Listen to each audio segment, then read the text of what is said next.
오늘 말씀드릴 인물이 있는데 그 이름은 노아입니다. 노아를 모르는 사람은 아무도 없을 것입니다. 그런데 참 어려운 세상에서 믿음으로 꿋꿋하게 살았던 귀한 사람. 사실 저희가 삶을 많이 산 건 아니지만 사람이 살아가면서 성공한 사람, 실패한 사람, 진실된 사람, 거짓된 사람, 여러 종류의 사람을 우리가 보았지만 결국 모든 것을 살펴볼 때 궁극적으로는 믿음으로 사는 것이 맞구나, 믿음으로 사는 것이 마지막 승리하는구나. 오늘 읽은 본문 말씀처럼 하나님께 믿음으로 나아가는 자는 반드시 그가 계신 것과 또한 그가 자기를 찾는 자들에게 상 주시는 이심을 믿어야 할지니라. 믿음으로 사는 것이 마지막 열매가 있구나, 결론을 내릴 수밖에 없습니다. 오늘 노아라는 이 사람, 그 아버지가 살았던 시대도 역시 노아 때만큼 그렇게 극도로 악했는지 안 했는지 모르지만 아담과 하와가 범죄한 이후로 점점 도덕은 땅에 떨어지고 사람들은 점점 악해갔는데, 그러니까 라멕도 상당히 괴로운 세상을 살았습니다. 그래서 그 아들의 이름을 노아라, 그 뜻이 안식 또는 위로, 노아를 보면서 위로를 받기를 원했는지 또는 노아의 삶이 안식하기를 원했는지 정확하게는 알 수 없지만 그 이름을 지어준 아마 이유가 있으리라 생각합니다. 사실 예수님께서도 그런 말씀을 하셨습니다. 수고하고 무거운 짐진 자들아 다 내게로 오라, 내가 너희를 쉬게 하리라. 이 세상살이가 피곤한 삶입니다. 이 세상살이가 참 어려운 삶입니다. 마음을 실망시킵니다. 우리의 삶이 많은 짐으로 어깨를 짓누릅니다. 피곤합니다. 예수님께서 노아의 이름을 라멕이 위로다 또는 안식이다 라고 붙인 것처럼 예수님께서도 우리에게 똑같은 마음이신 것 같습니다. 내게로 오라, 내가 너희를 안식하게 하리라. 쉼을 내가 베풀리라. 내가 너희에게 마음의 위로와 치료를 베풀어 주리라. 아마 똑같은 말씀이다 라고 생각됩니다. 실제로 노아는 이 땅에 살면서 하나님과 동행했다고 했습니다. 그의 삶은 그 어두운 세상 속에서도 기쁨을 누렸고 위로를 누렸고 안식을 누렸습니다. 오늘 여기 모이신 여러분들의 삶이 믿음의 삶, 그리고 주님과 동행하는 삶, 주님의 그 마음을 받아 누리는 그 삶을 통해서 비록 세상의 삶은 어렵지만 참 위로와 참 안식과 참 평안을 누리시기를 주님의 이름으로 축원합니다. 믿음을 나누기 전에, 노아의 믿음을 나누기 전에 노아가 살았던 시대를 우리가 살펴볼 필요가 있습니다.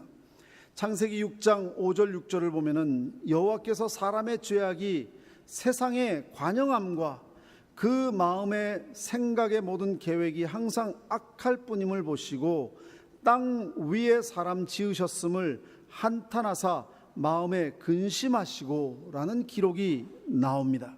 그리고 같은 장 11절부터 13절까지를 읽으면 하나님 앞에 이 땅에 사람들이 패괴하고 광포하여 그 패악과 강포가 가득함으로 하나님께서 노아에게 내가 이 땅을 심판하리라, 멸하리라 라는 경고의 말씀 또는 약속의 말씀을 노아에게 주십니다.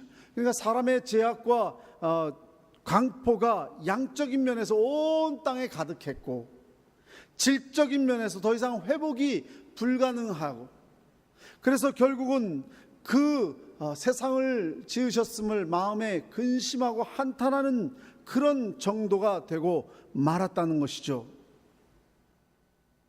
그 당시에 사람들이 극도로 쾌락주의에 빠져 있었습니다. 그러니까 어떻게 해서든지 하루 즐겁게 재미있게 도덕의 어떤 타락과 관계없이 그런 쾌락주의에 빠졌으니까 자연히 도덕은 땅에 떨어지고 말겠죠. 그리고 그들은 물질만능주의에 살았습니다. 그냥 물질만 있으면 모든 것이 만족하리라 생각하고 자신이 무언가를 취득하기 위해서 인생을 다 걸었습니다. 양심도 자신들의 시간도 정말 물질을 추구하기 위해서 남을 희생시키는 것을 마다하지 않았습니다. 그러다 보니까 자신의 인생도 파괴되는 것을 모르고 파괴되고 있었습니다. 뿐만 아니라 극단적으로 이기주의였음을 성경은 말씀해 주시고 계십니다. 그리고 그들은 현세주의였습니다. 오늘 먹고 마시고 내일 내가 죽으리라. 아무런 내일에 대한 생각을 하지 않고 오늘 하루하루 사는 하루살이 같은 삶을 살았다는 것이죠. 오늘 우리가 이 세상을 바라볼 때에 물론 노아 때와 같은 세상은 아니다라고 할지 모르지만 거의 근접한 것은 사실이라는 것을 저와 여러분들이 아마 동의하실 것입니다. 그렇기 때문에 이 노아의 이야기는 노아 한 사람의 이야기가 아니라 오늘을 사는 우리들의 이야기라 해도 틀림이 없을 것입니다. 그런데 믿음으로 노아는 그 가운데에서도 믿음의 끈을 놓지 않고 믿음으로 우뚝 서 있었다는 것이죠. 그래서 히브리서 11장 7절 오늘 읽은 본 말씀을 보니까 믿음으로 노아는 아직 보이지 않는 일에 경고하심을 받아 경외함으로 방주를 준비하여.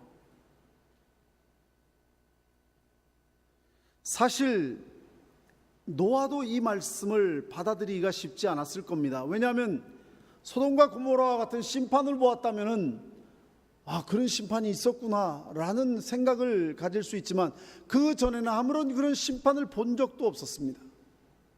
당시에는 땅에서 수증기가 올라와서 사람들이 그 습기를 마시고 있었고 비라는 것이 없었습니다. 그런데 이제 노아의 그 물의 심판이 있은 후에 땅에서 물이 터지는 것이 더 이상 멈추고 그 모든 수증기가 하늘로 올라가서 구름이라고 하는 그런 햇빛을 가리는 구름이라는 것을 형성하게 됐죠.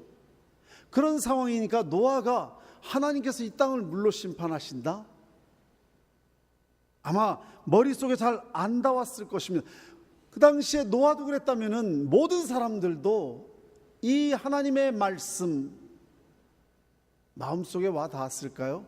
우리 어른들에게 6.25에 대해서 강연을 하면은 아마 말만 들어도 가슴이 막 두근거리시고 굉장히 기억들이 막 살아나실 겁니다. 근데 아마 10대들한테 또는 초등학생들한테 6.25에 대한 이야기를 하면 아마 머리로는 정보를 얻고 있을지 모르지만 마음으로 전혀 와닿지 않을 겁니다. 아무런 의미를 못 가질지 모릅니다. 마찬가지로 그 당시에 하나님의 이 심판, 아직 보지 못한 것들에 대한 이 경고에 대해서 사람들은 전혀 관심을 가지지 않았습니다. 그러나 노아는 그 말씀을 마음에 품었습니다. 믿음으로 받아들였습니다. 성경에 보면은 하나님의 말씀을 다른 사람들과 같이 흘려보내지 않고 귀담아 들었던 사람들의 말이 많이 나옵니다. 야곱은 아들 요셉이 두 번의 황당한 꿈 이야기를 했을 때 다른 형제들은 전혀 귀를 기울이지 않았지만 아비는 그 말을 마음에 두었더라. 실제로 그 마음에 둔 것이 나중에 그대로 이루어졌죠. 예수님께서 어린 시절 예루살렘 방문 후 귀향길에 예수를 잃어버렸을 때에 마리아는 예수님이 하는 말을 마음에 귀담아 두었더라. 누가복음 2장 51절 말씀이죠. 모치는 그 모든 말을 마음에 두었더라. 그대로 이루어졌습니다. 그러니까 믿음을 가진 자는 다른 것이 아니라 하나님이 하시는 이 약속의 말씀, 경고의 말씀, 모든 사람들이 다 그냥 흘려보내지만 그 마음속에 귀로 들어 마음에 담아두는 바로 그 사람이 믿음의 사람인 것입니다. 성경에 보면은 정말 중요한 메시지를 귀로 흘려버린 사람들의 이야기도 나옵니다. 실제로 소돔과 고모라의 멸망이 있을 때에 롯이 사위들에게 그 멸망의 심판의 그 경고를 이야기했을 때에 창세기 19장 14절 말씀을 보니까 사위들에게 고하여 이르되 여호와께서 이 성을 멸하실 터이니 너희는 일어나 이곳을 떠나라 하되 그 사위들이 농담으로 여겼더라. 이렇게 기록하고 있습니다. 사랑하는 성도 여러분, 우리는 하나님의 경고를 가지고 있습니다. 우리는 하나님의 약속을 가지고 있습니다. 주님께서 이 땅에 다시 오실 것이고 하나님께서 언젠가 이 땅을 심판하실 것이고 우리는 죽은 후에 이 땅에 살면서 주님을 맞이할 수도 있지만 우리가 먼저 세상을 떠날 수도 있습니다. 그날은 아무도 모릅니다마는 내일이 아니라고 생각하지만 너무나도 가깝게 우리에게 다가올 것입니다. 그 약속을 가지고 있을 때 하나님께서 우리를 심판하신다는 그 말씀, 여러분들은 그 말씀에 그 경고를 마음에 담아 두고 계십니까? 아니면은 농담으로 여기시고 계십니까? 믿음으로 살고 계십니까? 아니면 세상 사람들과 같이 세속적인 마인드를 가지고 살고 계십니까? 미국 캘리포니아의 어떤 여행자가 사막에 잘못 접어들었는데 물을 가지고 갔습니다. 물을 가지고 갔는데 그 물이 다 떨어졌습니다. 이제는 걷다 보니까 방향도 잃어버리고 막 정신도 혼미해지고 이제는 죽을 것 같아서 멈추려고 하는데 집이 하나 발견됩니다. 폐허입니다. 달려갔습니다. 그 집에 가니까 펌프가 있었습니다. 그 옆에 조그만 병에 물이 이렇게 들어있는데 거기에 메시지가 있었습니다. 이 물을 펌프에 부어서 펌프질을 해서 물을 꺼내십시오. 만약에 여러분들이 거기에 서 있었다면 여러분들 어떻게 하실까요? 아니, 이 물을 내가 지금 마셔야 되는데 이게 내가 지금 마셔버려야지 살 것 같은데 이 물을 여기에다 부으라고? 여기에서 물이 나온다는 보장이 어디 있습니까? 아마 마음이 갈등이 있을 겁니다.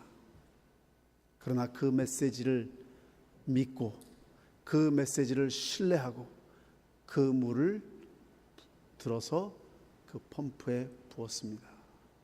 혹시 여러분, 저는 어릴 때 펌프질한 기억이 있는데 그런 마을에 살은 적이 있는데 여러분들은 혹시 기억에 남으신지 모르겠어요. 물을 부으면은 처음에 막 안 돼요. 뻑뻑거리고 하다가 나중에 물이 콸콸 나옵니다. 이분도 처음에는 막 물이 점점 막 안으로 빠져들어가니까 다 끝난 것 같이 너무 실망이 됐지만 계속 하니까 물이 콸콸 나오기 시작합니다. 나중에 깨끗한 물이 나오기 시작합니다.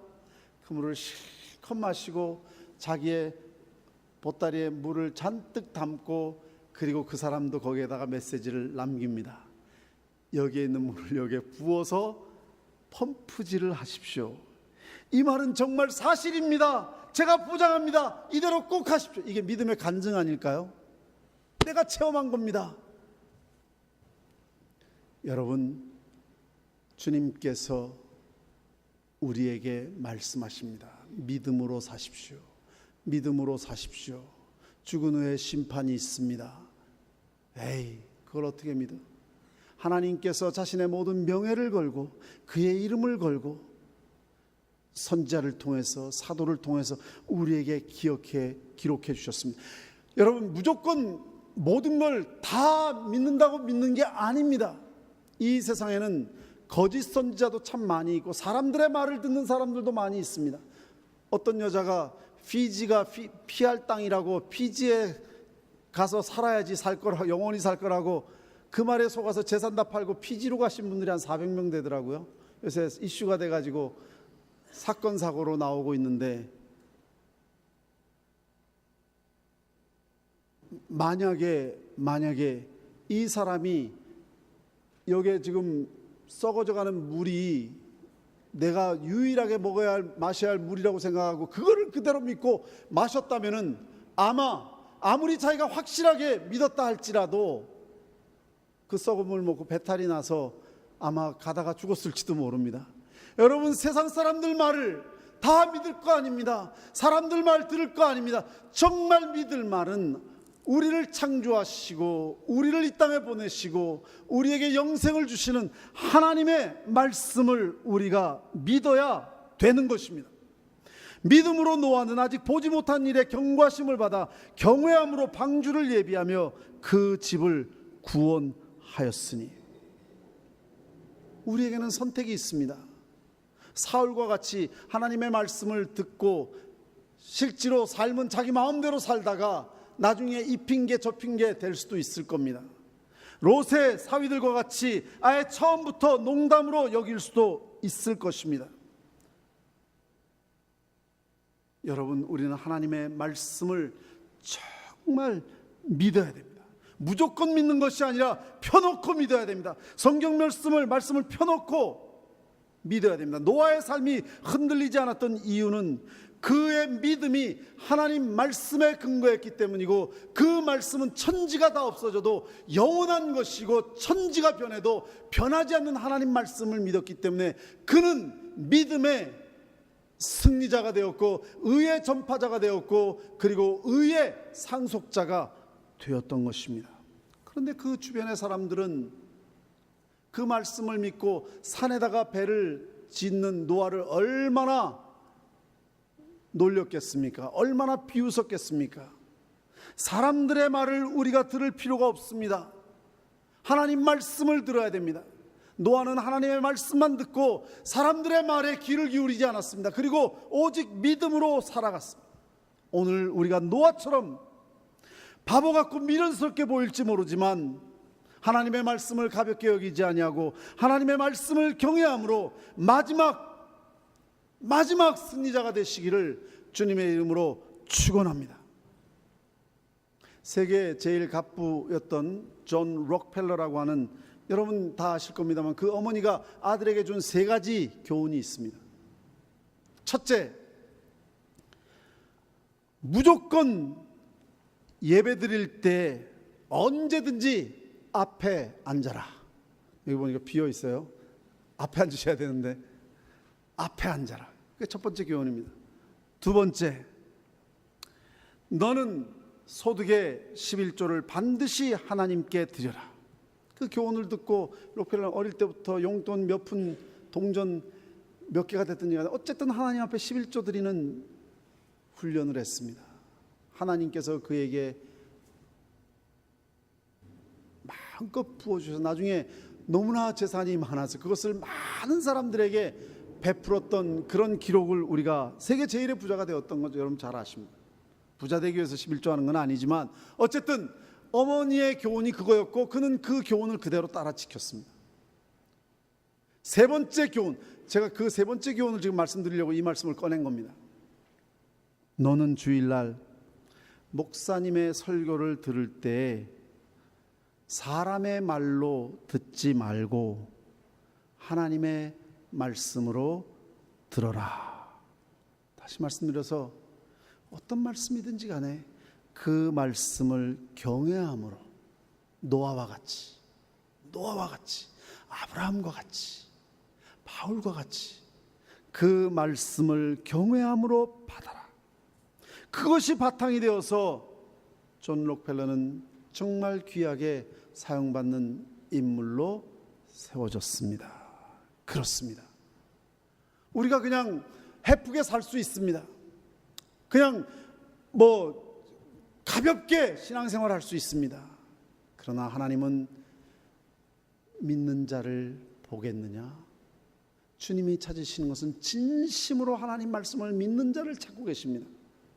정말 하나님의 말씀을 경외하는 자를 찾고 계십니다.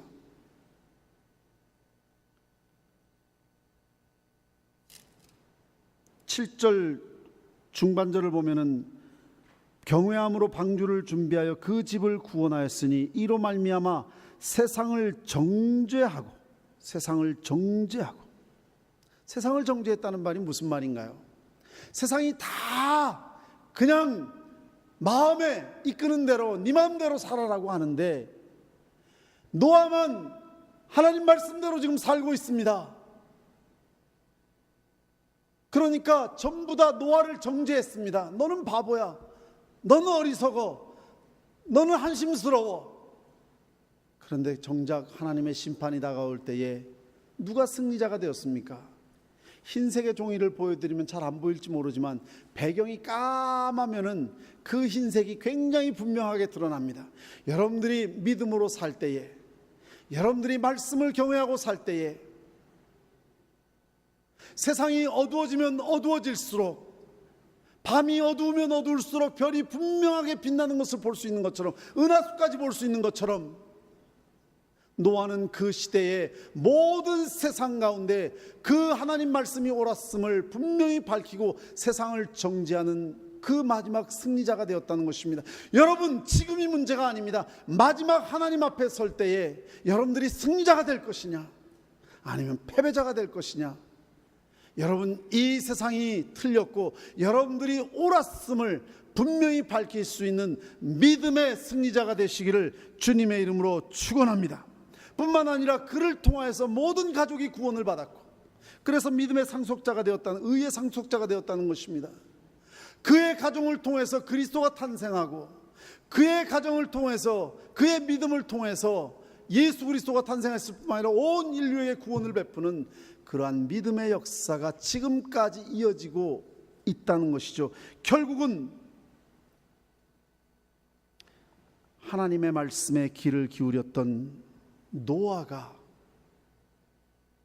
하나님의 은혜에 들어갈 수가 있었다는 것입니다. 여러분, 세상은 우리에게 많은 것을 이야기합니다. 이렇게 살아라, 저렇게 살아라, 이게 지혜로운 거야, 저게 지혜로운 거야. 거기에 귀를 기울이다 보면은 정말 마음이 복잡해집니다. 정말 마음이 혼동스럽습니다. 우리 주님 말씀, 하나님 말씀에 귀를 기울이십시오. 어느 목사님이 성도들의 말에, 사람들의 말에 너무 귀를 기울이다 보니까 저 사람이 어떻게 생각, 저 사람은 왜 나한테 이렇게 차갑게 대하지, 저 사람은 왜, 사람들에게 자꾸 귀를 기울이다 보니까 아주 신경 노이로제 상태까지 갔습니다. 사모님의 하루는, 목사님 왜 사람 말에 자꾸 그를 귀를 기울이시냐고, 하나님 말씀에 귀를 기울이셔야죠. 이 목사님 정신이 번쩍 들었습니다. 내가 뭘 하고 있는 거야?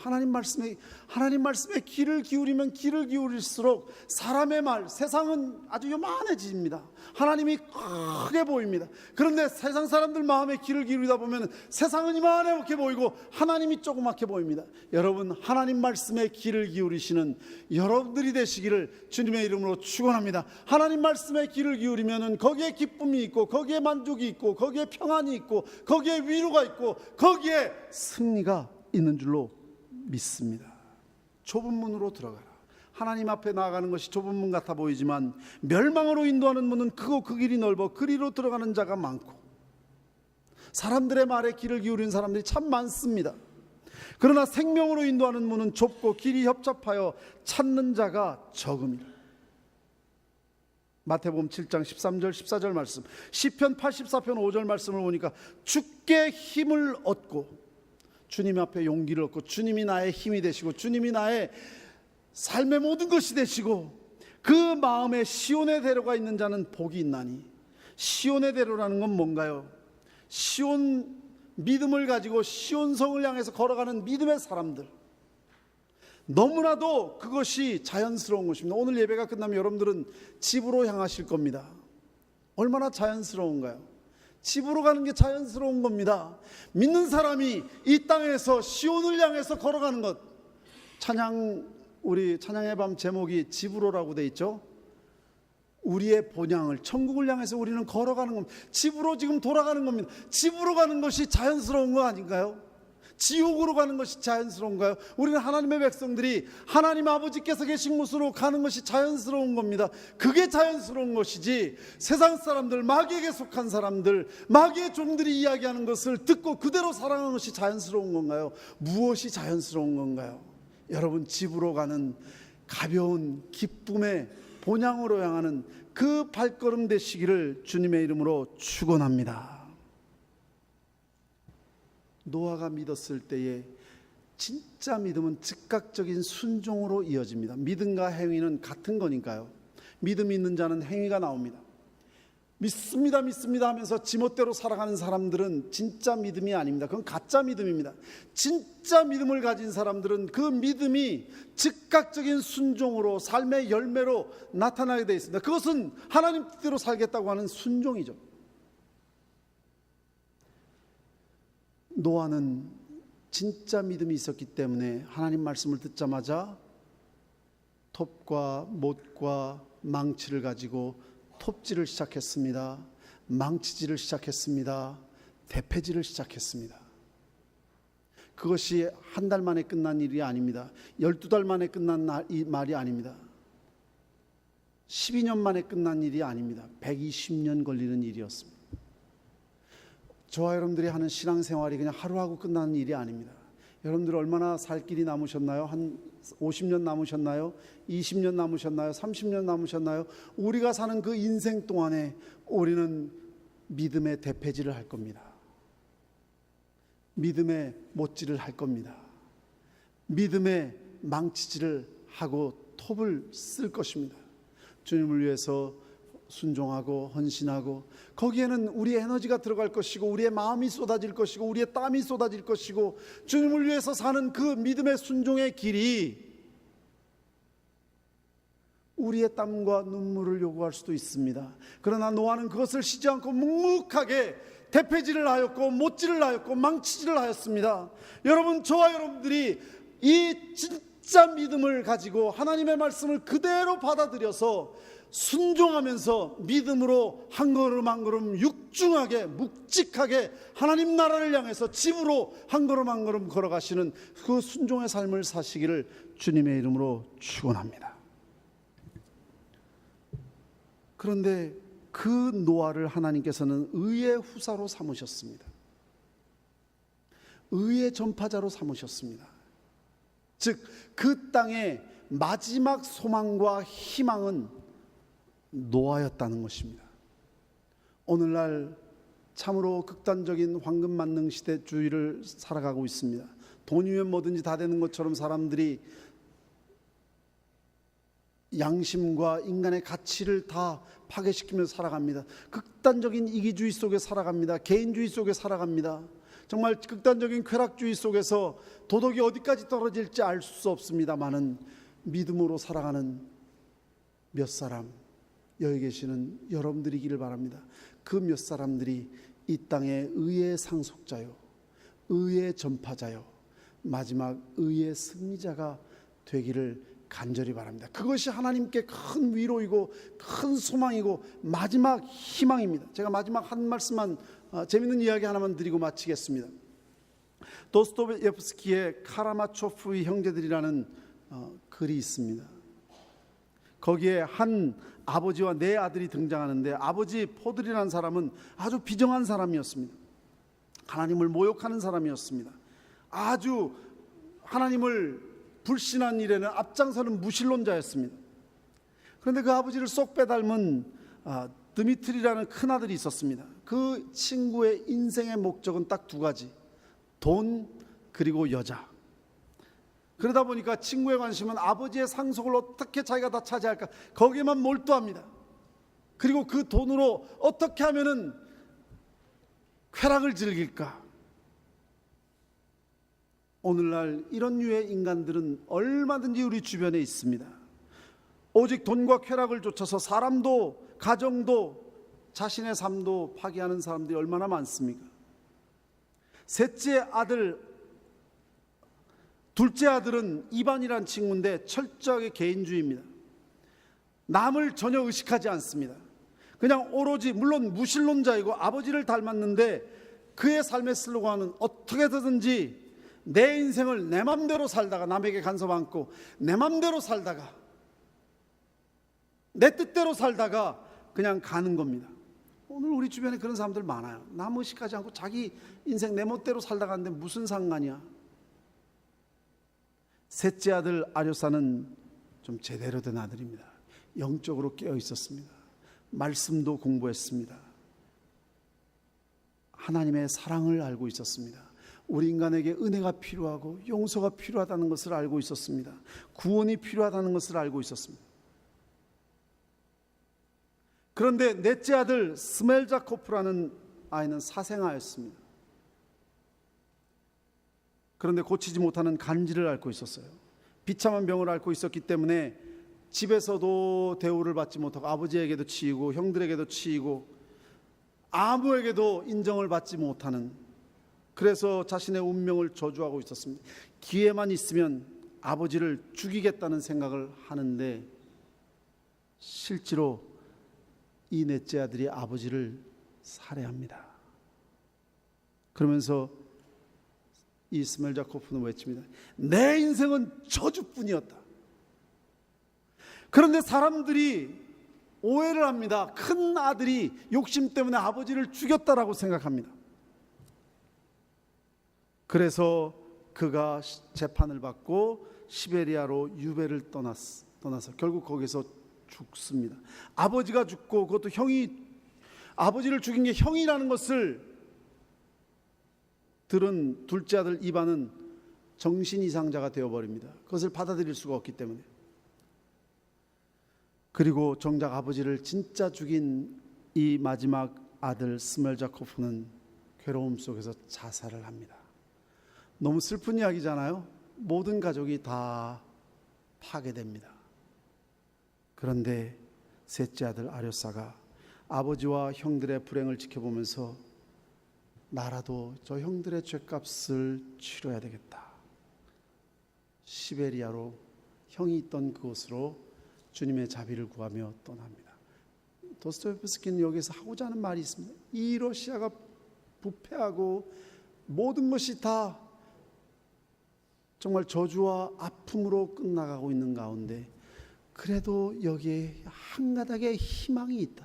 소망이 있다. 믿음을 가진 그 친구. 사랑하는 성도 여러분, 하나님이 이 땅에 오실 때에 이 세상에 대해서 노아의 때와 같이 실망한다 할지라도 여기에 믿음으로 꿋꿋하게 살아가는 사람들의 뭐라고 하는 거기에 관여하지 않고 오직 하나님의 뜻을 따라 믿음으로 하나님의 말씀을 약속으로 알고 하나님의 말씀을 진리로 알고 묵묵하게 따라가는 그 믿음의 사람들 여기에 계시는 것을 보고 하나님께서 기쁨을 얻고 노아의 이름 위로를 얻고 거기에서 희망을 얻으시는 그런 여러분들이 되시기를 주님의 이름으로 축원합니다. 노아는 방주를 만들었지만 우리가 지금 방주를 만들 수는 없습니다. 그 방주는 주님께서 우리에게 주셨습니다. 예수 그리스도가 우리의 방주이십니다. 바울은 그래서 서신마다 in Christ, 그리스도 안에서, 방주 안에서라는 말을 굉장히 많이 표현합니다. 그리스도 안에 있으면 결코 정죄함이 없습니다. 더 이상 지옥이 없습니다.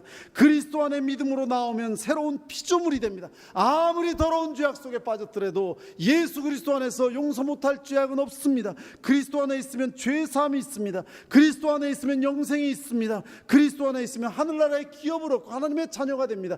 예수 그리스도 안에 들어와야지 우리가 구원받을 수가 있습니다. 이것이 노아가 전했던 메시지였고 지금 하나님께서 우리에게 주시는 메시지입니다.